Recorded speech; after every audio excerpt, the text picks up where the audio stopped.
Depend करता है price का मूव करना, ठीक है। और स्टॉक मार्केट में एक थ्योरी होती है इफिशिएंट मार्केट थ्योरी। तो इफिशिएंट मार्केट थ्योरी ये कहती है कि आपके सामने जो भाव आ रहा है उसमें एवरीथिंग इज प्राइस्ड, उसमें हर चीज है। अगर किसी का इमोशन है, अगर किसी का ग्रीड है, अगर किसी का फियर है, अगर किसी कंपनी का बैलेंस शीट का कुछ अच्छा है, अगर किसी के कंपनी का बैलेंस शीट का कुछ खराब है, जो भी चीज है, कितना डिमांड हो रहा है, कितना सप्लाई हो रहा है, कहाँ से डिमांड आएगा, कहाँ से सप्लाई आएगा, हर चीज उस प्राइस में डिस्काउंटेड है, एक्सेप्ट भगवान की तरफ से नेचुरल कैलेमिटी हो जाए, ठीक है, या कुछ ऐसा हो जाए जो नॉर्मली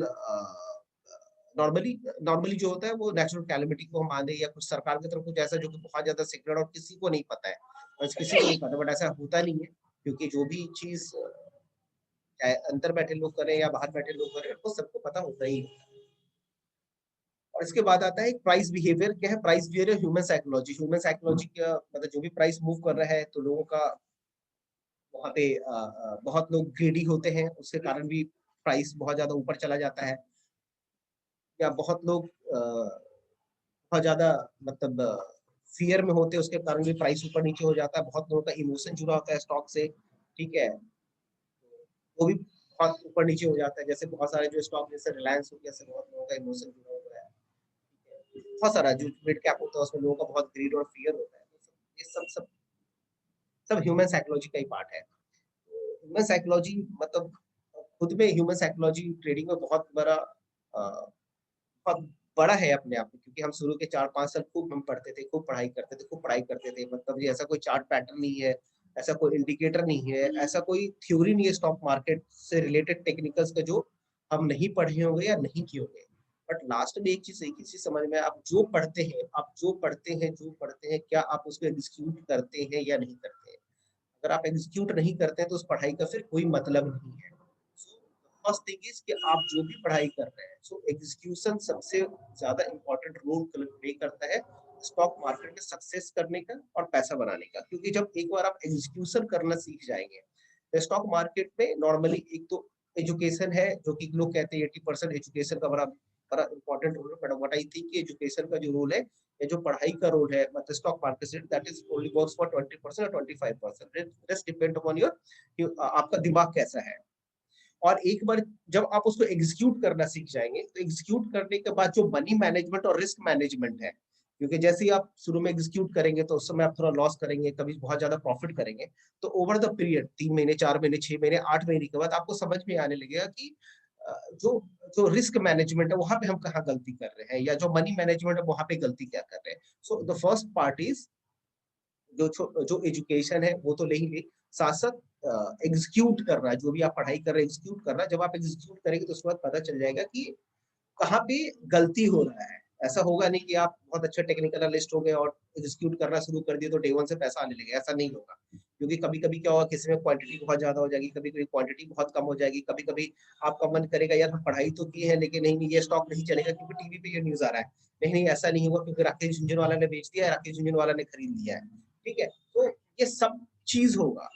तो एक चीज तो दिमाग से निकाल देना है कि जो आप पढ़ रहे हैं आपको अपनी पढ़ाई पे विश्वास करना है और उसको एग्जीक्यूट करना है। उसमें कोई सेकंड थॉट नहीं होना चाहिए। करना है मीन्स करना है, सौदा मारना है मीन्स सौदा मारना है, मतलब कोई भी दूसरा सोच होना ही नहीं चाहिए। और जिस दिन हम सौदा मारना सीख जाएंगे तो जो मनी मैनेजमेंट और रिस्क मैनेजमेंट है वो भी अपने आप में सब शुरू हो जाएगा। अब तीसरा पार्ट है कि बहुत सारे लोग कहते हैं कि भाई आज स्टॉक मार्केट तेज हो रहा है, जैसे अभी बहुत सारे लोग कह रहे हैं कि भाई जो पैसा मतलब मार्केट अभी तेज हो रहा है जस्ट बिकॉज ऑफ लिक्विडिटी। वो बात सही है कि स्टॉक मार्केट से दो चीज पे चलता है, एक लिक्विडिटी पे चलता है और एक सेंटिमेंट पे चलता है। अगर स्टॉक मार्केट में लिक्विडिटी बहुत है बट सेंटिमेंट खराब है तो स्टॉक मार्केट नहीं चलता है, क्योंकि लिक्विडिटी कभी नहीं बढ़ता है। क्या होता है, लोग पैसा दबा के घर में बैठ जाते हैं, हम आप खर्चा नहीं कर रहे हैं, मार्केट में नहीं लगा रहे हैं, तो liquidity is always there. So sentiment जब अच्छा होता है तो लिक्विडिटी भी अपना रोल प्ले करने लगता है। तो स्टॉक मार्केट से दो चीज चलाता है, एक है लिक्विडिटी, एक है सेंटिमेंट्स। फाइन। सो अब जैसे लोग कह रहे हैं कि भाई एफआई हर दिन खरीद रहा है इसीलिए मार्केट चल रहा है, इसीलिए मार्केट चल रहा है, इसीलिए मार्केट चल रहा है, इसीलिए मार्केट चल रहा है, एफआई बेच रहा है इसलिए मार्केट गिर रहा है, इसलिए मार्केट गिर रहा है, इसलिए मार्केट गिर रहा है। अपने को इसमें कोई दिमाग ही नहीं लगाना है कि भाई मार्केट क्यों चल रहा है। मतलब ट्रेंडिंग इज इंपॉर्टेंट और why it is trending it is not important. मतलब ये चीज बड़ा साफ है कि भाई अगर अपने को पैसा बनाना है तो हम तेजी के ही मार्केट में पैसा बनाएंगे या मंदी के मार्केट में बनाएंगे, जबकि मार्केट एक तरफा चलना शुरू हो जाएगा। सबसे ज्यादा पैसा उसी समय बनेगा जब मार्केट एक तरफा चलना शुरू हो जाएगा, चाहे आइदर वे, चाहे ऊपर की साइड में चाहे नीचे की साइड में। So trending is important. Why it is trending? It is not important. चाहे वो अप ट्रेंड हो, चाहे डाउन ट्रेंड हो, चाहे कंसोलिडेशन हो, मतलब इस पे दिमाग नहीं लगाना है। ठीक है, वो दिमाग लगाने का काम हम लोग फंडामेंटल एनालिस्ट पे छोड़ देते हैं। ठीक है, अब एक मिनट से, अब इसके बाद आता है, मैंने जो दूसरा टॉपिक बनाया है, ठीक है, व्हाट टू ट्रेड। तो एक बार आपका दिमाग शुरू हो जाए कि ठीक है, once your mind is made कि ठीक है क्या करना है, तो हम लोग को डिसाइड करना है कि इक्विटी में करना है, कमोडिटी में करना है, करेंसी में करना है। क्योंकि एज अ ट्रेडर हम लोगों को फ्लक्चुएशन चाहिए। ये डिपेंड नहीं करता है कि ठीक है, बहुत सारे लोग कहते हैं कि नहीं जी हमको कमोडिटी नहीं समझ में आता, हम कमोडिटी नहीं करेंगे, हम इक्विटी ही करेंगे, या हम इक्विटी नहीं करेंगे, हमको कमोडिटी समझ में आता, कमोडिटी करेंगे। तो टिल 2008, मतलब 2008 तक इंडियन मार्केट में बहुत ज्यादा कमोडिटी, और 2010 तक बहुत ज्यादा करेंसी नहीं हो पाता था। तो बिंग अ ब्रोकर, क्योंकि मैं ब्रोकिंग इंडस्ट्री में जॉब कर रहा हूँ, तो मेरे को पता था कि 2008 तक कोई भी आदमी कमोडिटी की तरफ झांकता भी नहीं था, और कितना भी कहते थे कमोडिटी में काम करो, कोई काम नहीं करता था। लेकिन जैसे इक्विटी में, क्योंकि 2008 में जब बाजार क्रैश हुआ, तो 2008 और 9 तक तो बाजार हिलता ही नहीं था, तो लोगों के लिए पैसा बनाना बहुत मुश्किल हो गया था। तो उसमें सिल्वर में, गोल्ड में और अदर कमोडिटीज में, प्रेशियस मेटल, मतलब बेस मेटल्स में बहुत मूवमेंट था।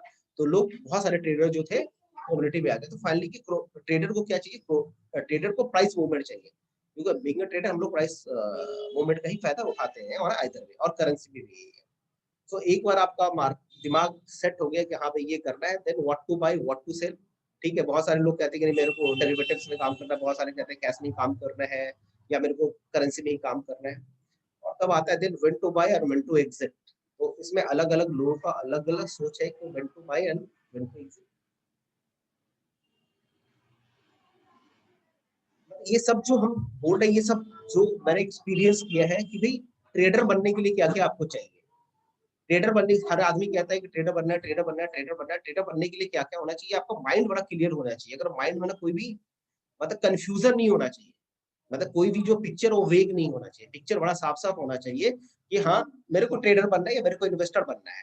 ठीक है, क्योंकि ये बहुत ज्यादा आपकी साइकोलॉजी पर डिपेंड करेगा कि आपकी साइकोलॉजी क्या है। अब जैसे मान लीजिए बहुत सारे लोग हैं, आज तो शेयर खरीद लिया, शेयर बढ़ रहा है तो बहुत अच्छा है, जैसे ही शेयर गिरने लगता है उनको पसीना छूटने लगता है, वो लॉस भी नहीं बुक करना चाहते, कहते हैं अच्छा काउंटर है तो यार नहीं बेचो, अच्छा काउंटर है इसको रख लेते हैं। तो ये उस समय उनको सोचना पड़ेगा कि वो क्या है, वो ट्रेडर है या वो इन्वेस्टर है।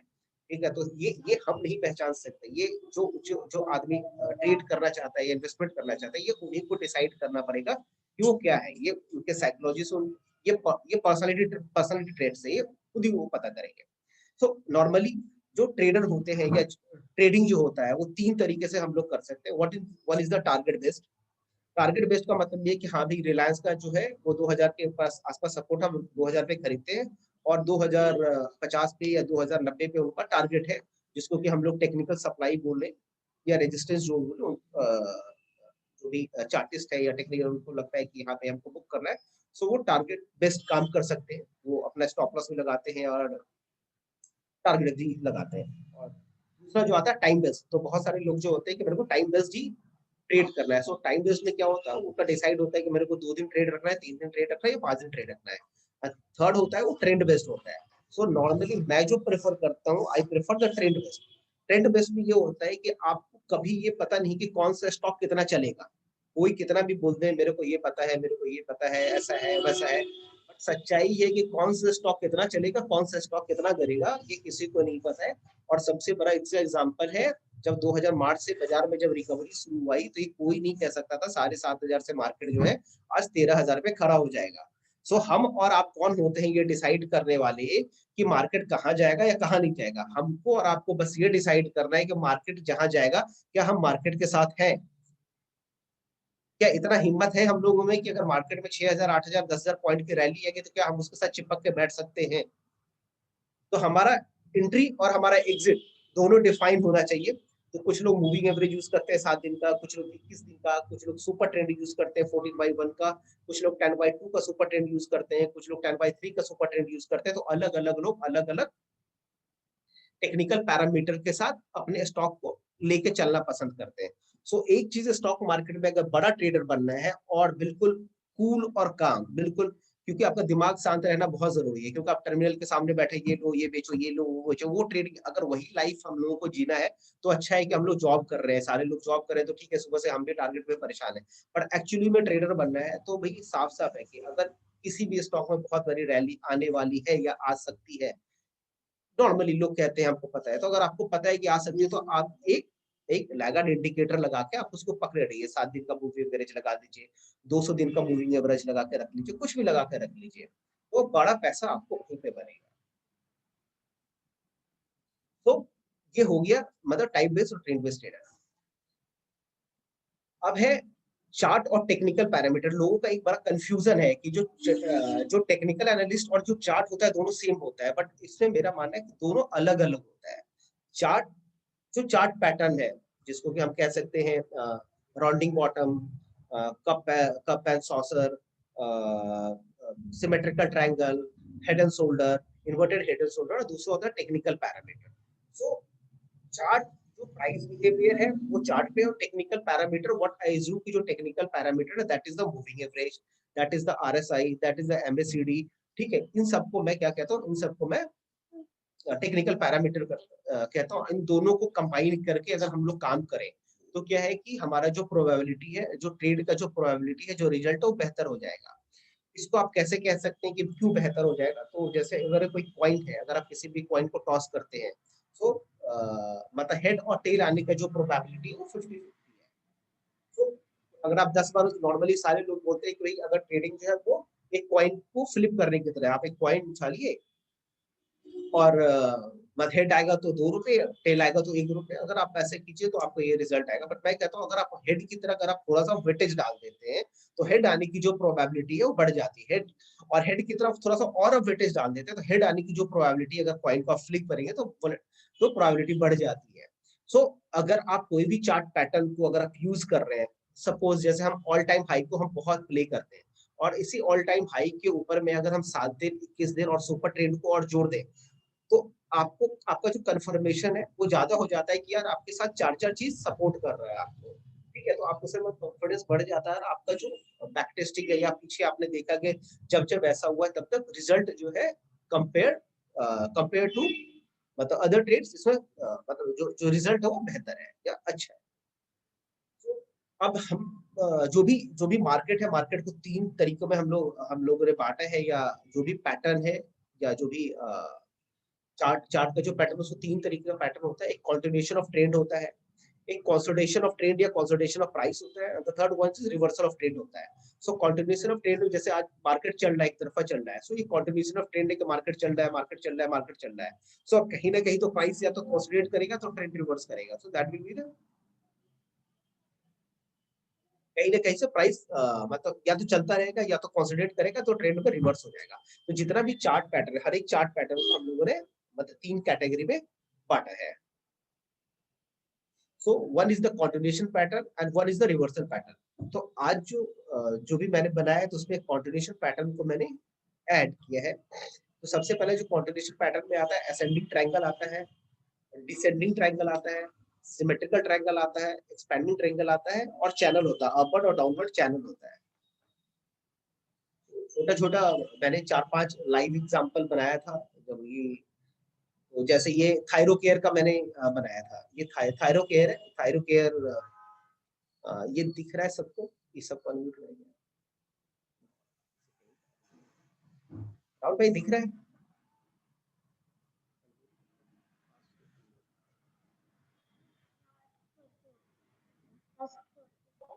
हेलो राहुल भाई दिख रहा है? हेलो। राहुल भाई ये दिख रहा है चार्ट? हाँ सर, ये असेंडिंग ट्रैंगल दिख रहा है हाँ ये सर, दिख रहा दिख है रहा ना? है असेंडिंग ट्रैंगल का। हाँ बस स्पीड हो गया आगे जाके। ये देखिए, शुक्र है। हाँ बिल्कुल।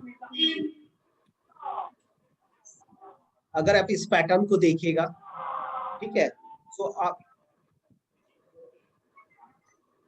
अगर आप इस पैटर्न को देखिएगा तो आप यहाँ से उठा लीजिए, इस यहाँ से यहाँ तक का स्ट्रक्चर, यहाँ से यहाँ तक का स्ट्रक्चर, और यहाँ से यहाँ तक का स्ट्रक्चर, आपको ये असेंडिंग ट्रायंगल नजर आ रहा है।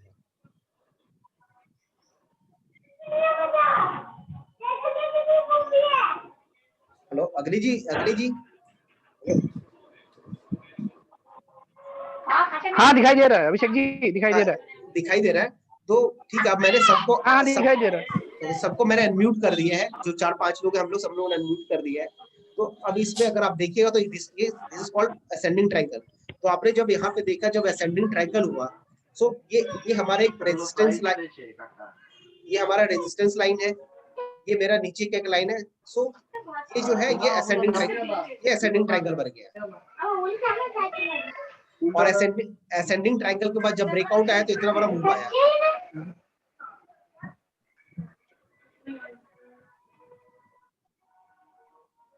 इसके बाद ये वापस असेंडिंग ट्रायंगल फॉर्म कर रहा है, असेंडिंग ट्रायंगल फॉर्म कर रहा है। उसके बाद फिर जब इसने ऊपर के लाइन को ब्रेक किया तो इतना बड़ा तेजी आया। और सेम यहाँ पे जब ब्रेक आया है, ये भी असेंडिंग ट्रायंगल, यहाँ पे जब ब्रेक किया है थायरोकेयर ने, तो थायरोकेयर जो आज के डेट में ये 1200 या 1300 रुपए का रेट है,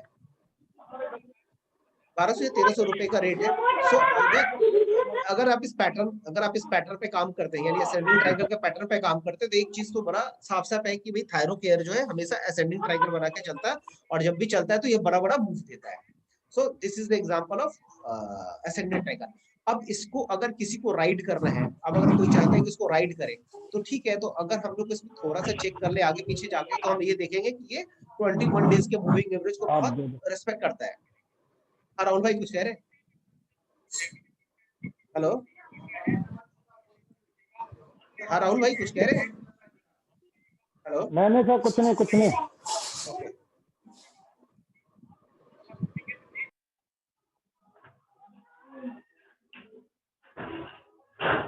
हेलो,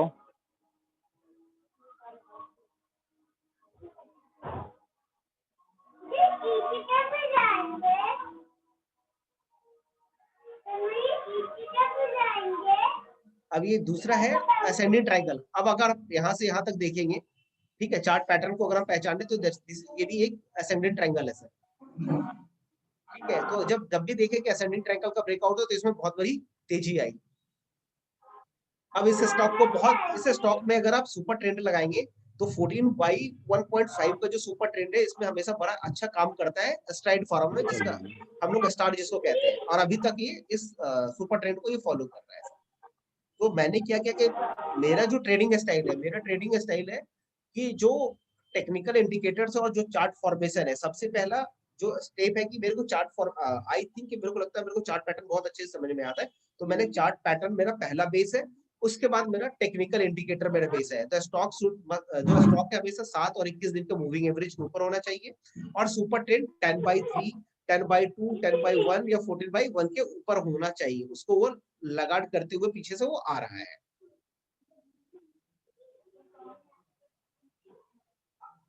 इसी तरह से अब इसी तरह से अगर आप देखेंगे तो सिमेट्रिकल ट्रायंगल है, ठीक है। ट्रायंगल अगर आप मतलब चार्ट पैटर्न की बात करें तो सिमेट्रिकल ट्रायंगल जो होता है, अगर कोई भी सिमेट्रिकल ट्रायंगल अगर चार्ट पे अगर आपको मिल जाए तो उसका जो हिट रेशियो है मोर देन 70 और 80%, ऐसा मेरा 17-18 साल का एक्सपीरियंस कहता है कि सिमेट्रिकल ट्रायंगल के ट्रेड को छोड़ना ही नहीं चाहिए। तो ये देखिए, ये सिमेट्रिकल ट्रायंगल है। अगर आप यहाँ से यहाँ तक देखें, ये उस दिन का प्राइस हाई है, उसके बाद ये उसके नीचे का हाई है, उसके बाद नीचे का हाई, यानी कि हर एक लोअर टॉप्स को मैंने मिला दिया।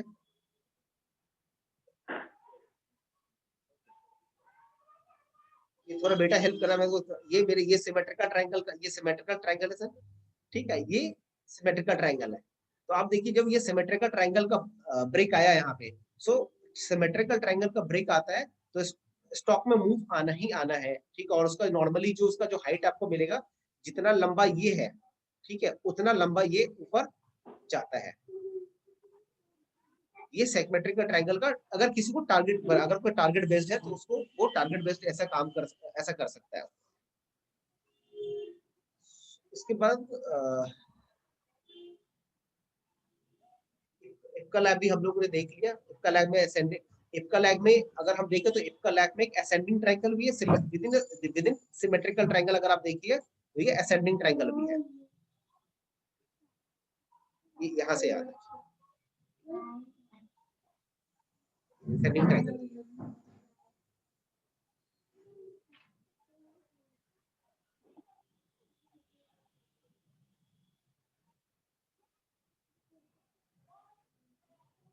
अब अगर आप इसको अपवर्ड चैनल देखेंगे, क्योंकि इप्का लैब के अंदर में ही सब कुछ है, अब अगर आप इसको अपवर्ड चैनल पे देखेंगे तो ये इप्का लैब जो है अपवर्ड चैनल में भी चल रहा है।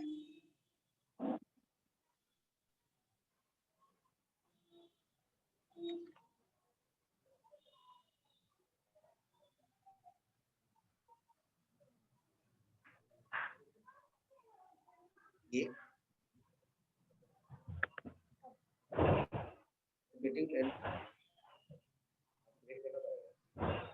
सर ये भी ये जो चैनल है ये अपवर्ड चैनल में स्टॉक मूव कर रहा है।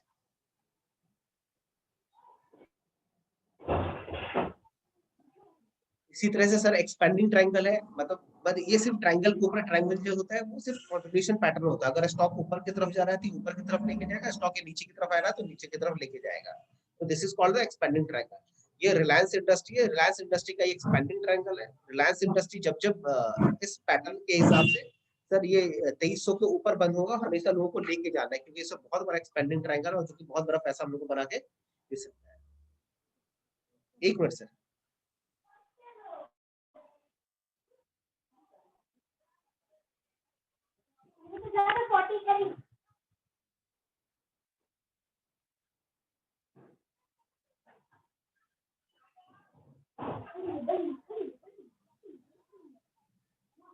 सर अभी ये मेरा जूम जो है ये दिखा रहा है कि 10 मिनट में बंद हो जाएगा।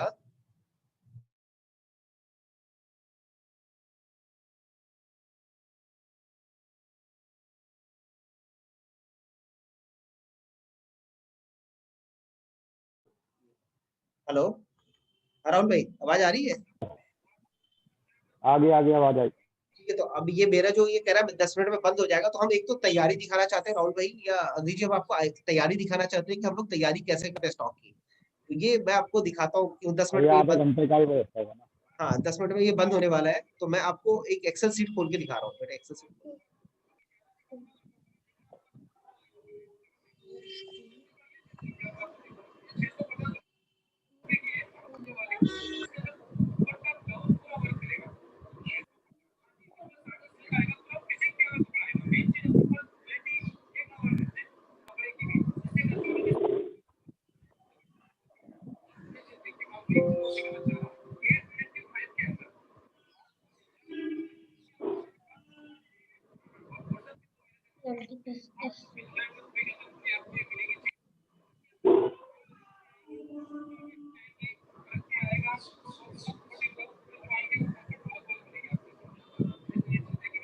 सर ये मेरे F&O का सीट है, जो F&O में कौन कौन सा स्टॉक ट्रेंडिंग है, ठीक है।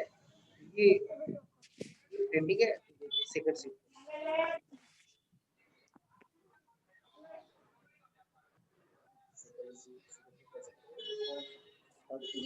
आपको लोहा, आपको कुछ कह रहा है हाथ बेटा।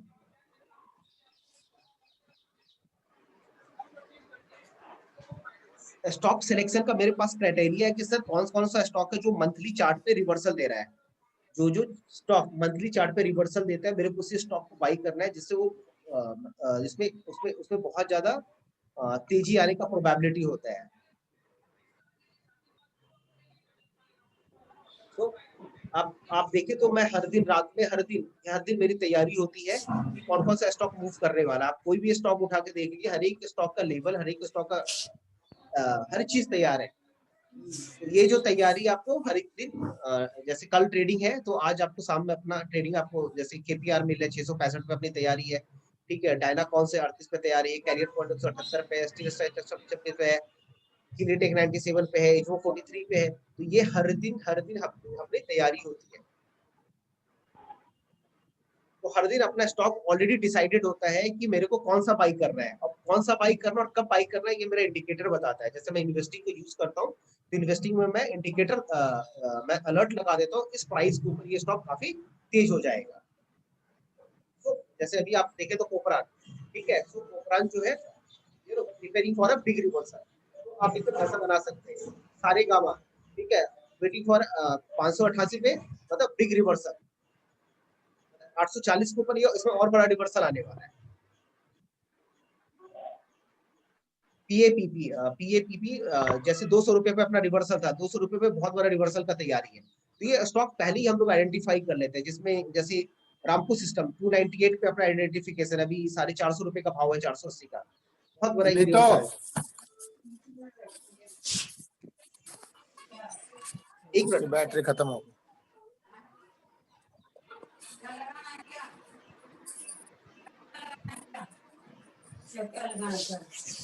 अविनाश जी के नाम से किन्होंने ज्वाइन किया है, वो कुछ कहना चाह रहे हैं। हेलो अविनाश जी, कुछ कहना चाह रहे हैं आप? अभिषेक जी, मैं पहले बोल रहा था पीपीटी जो थी आपकी, हाँ उसको एक तो प्रेजेंटेशन मोड में, और दूसरा पीछे बैकग्राउंड नॉइज था, शायद वो राहुल भाई के यहाँ से था। अच्छा तो मैं ठीक चाह है। रहा था कि आप सबको म्यूट कर दें, तो थोड़ा डिस्टर्बेंस था उस टाइम पे, अच्छा अभी थोड़ी देर में बट ना मैं मेरे, अनम्यूट नहीं कर पा रहा। अच्छा अच्छा अच्छा, नहीं एक्चुअली मैं भी इसको पहली बार ही चला रहा हूँ, ठीक है, तो अभी मेरा बेटा सिखा रहा है, तो आपने मेरे को कॉल कर लेना। आपका नंबर, मेरा नंबर है ना आपके पास, 8882182726, 8882182726। अब अगर आप दूसरी तरफ देखेंगे तो इसी तरीके से इसी तरह से सर मैंने ऑल टाइम हाई का बनाया कि कौन कौन सा स्टॉक है जो 52 वीक हाई या ऑल टाइम हाई के ऊपर जाता है, तो ये मेरा ऑल टाइम हाई का बना हुआ है, ठीक है। ये मैं तैयारी दिखा रहा हूँ कि जब हम लोग को ये पूरा चार्ट आने जाएगा, अगर थोड़ा बहुत हम लोग सीखना, ये जो मेरे को सबसे आसान लगता है, सबसे आसान मेरे को 52 वीक हाई खेलना लगता है, क्योंकि 52 वीक हाई को मतलब खोजना, आप कोई भी, जैसे आप मार्केट प्लस को यूज कर लीजिए, स्टॉक एज को यूज कर लीजिए, एनएससी की साइड पे 52 वीक हाई मिल जाता है। 52 वीक हाई को आप सेलेक्ट कर लीजिए, थोड़ा सा चार्ट देख के उसमें सौदा आप नेक्स्ट डे मार दीजिए, आपको पैसा बनता ही बनता है। इसी तरह से सर चैनल, मतलब चैनल कौन कौन सा स्टॉक चैनल बना रहा है, ठीक है, ये अपनी बाई ऑन डिप की स्ट्रेटजी बनी हुई है, कौन कौन सा स्टॉक है जिसको हमेशा बाई ऑन डिप पे खेलना है। सर कौन कौन सा स्टॉक है जो सिर्फ मल्टी ईयर फ्रेम में सिर्फ चलता ही जा रहा है, चलता ही जा रहा है, चलता ही जा रहा है, तो आपको उसमें सिर्फ बाइंग अपॉर्चुनिटी ढूंढनी है। आप अतुल ले लीजिए, जेके ले लीजिए, Hindustan food, Hawkins, GSPL, Dabur, Relaxo, doctor पैथर लैब, नवीन फिल्पर, फिनो, गोदरेज, ट्रेंड, एसआरएफ, पीआई, तो अलग अलग तैयारी आपको अपनी ट्रेनिंग की जो तैयारी है, ट्रेनिंग की तैयारी हम लोग हर दिन रात में 1-2 दिन पहले हमेशा करनी पड़ेगी, ठीक है। फार्मा, ये फार्मा के ऊपर मैंने रिसर्च, ये मेरी सीट बनी हुई है कि फार्मा में क्या क्या होगा, so everything is well plan. So एक चीज हम बड़ा कहना चाहेंगे, trade your plan and plan your trade. तो आपको जो भी ट्रेड करना है उसकी प्लानिंग पूरी होनी चाहिए, और जो भी आप प्लान करते हैं उसकी ट्रेडिंग जरूर होनी चाहिए। तो हर एक सेक्टर का मतलब हर एक सेक्टर की तैयारी है, जहां जहां भी आप ट्रेड करना चाहते हैं। अभी ये सर 2 मिनट में बंद होने वाला है, ठीक है, जो तो नेक्स्ट टाइम से और भी मैं सीख लूंगा इसको कैसे ऑपरेट करना है या कैसे टाइम बढ़ाना है। टाइम कैसे बढ़ेगा?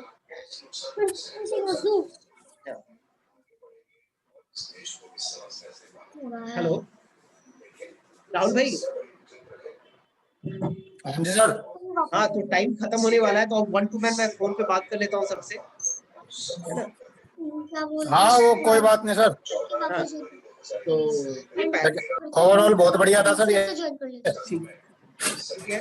तो और भी इनपुट, अगर जैसे से लोग इनपुट देंगे कि और क्या क्या मेरे को ऐड करना चाहिए या क्या क्या हम सोचते हैं, जैसे हम जो सोचते हैं वो नॉर्मली वो एक्सेल सीट में है, जो मैं सोचता हूँ और जिसको मैं रात में हर दिन लिख देता हूँ कि हाँ भाई आज इस स्टॉक में तेजी आई है, इसमें बाइंग आने वाली है, आज इस स्टॉक में जी आई है तो इसमें बाइंग आने वाली है। अब इसका रिवर्सल पॉइंट कहाँ पर है, इसका एटीएच पॉइंट कहाँ पे है, हो सकता है स्टॉक 5% बढ़ा हो, लेकिन वो हो सकता 5% बढ़ा हो लेकिन वो ऑल टाइम हाई नहीं गया हो, तो हो सकता है ऑल टाइम हाई 2 दिन, 4 दिन, 8 दिन, 15 दिन बाद जाए, लेकिन वो मेरे एक्सेल में पहले से ही फीड रहता है और मेरे investing.com में पहले ही अलर्ट लग जाता है कि इस स्टॉक का इस समय ऑल टाइम हाई का अलर्ट बजेगा। सो आज हम लोग नॉर्मली असेंडिंग ट्रायंगल के बारे में देखें, तो नेक्स्ट टाइम मैं जो कोशिश करूंगा कि मैं जो बॉक्स स्ट्रेटेजी होता है, जो बॉक्स होता है बेसिकली कौन सा स्टॉक है जो चैनल में चल रहा है और बॉक्स में चल रहा है, जब भी वो बॉक्स से बाहर आता है तब कैसे वो भागता है, ठीक है। और जब भी कोई स्टॉक लेते हैं तो उस समय एक देख लेते हैं कि अगर कोई भी स्टॉक ब्रेकआउट दे रहा है तो उसमें जो वॉल्यूम है, उसमें जो वॉल्यूम है 2 टाइम्स से ज्यादा है या नहीं है, एक्स्ट्रा वॉल्यूम है कि नहीं है।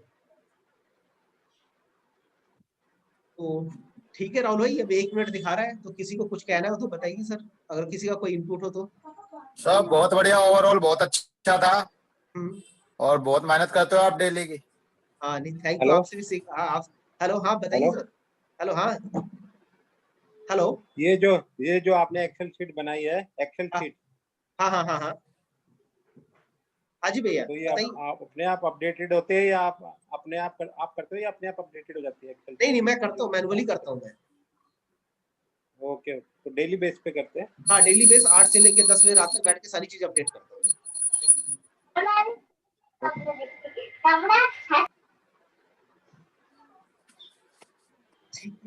ठीक है सर। तो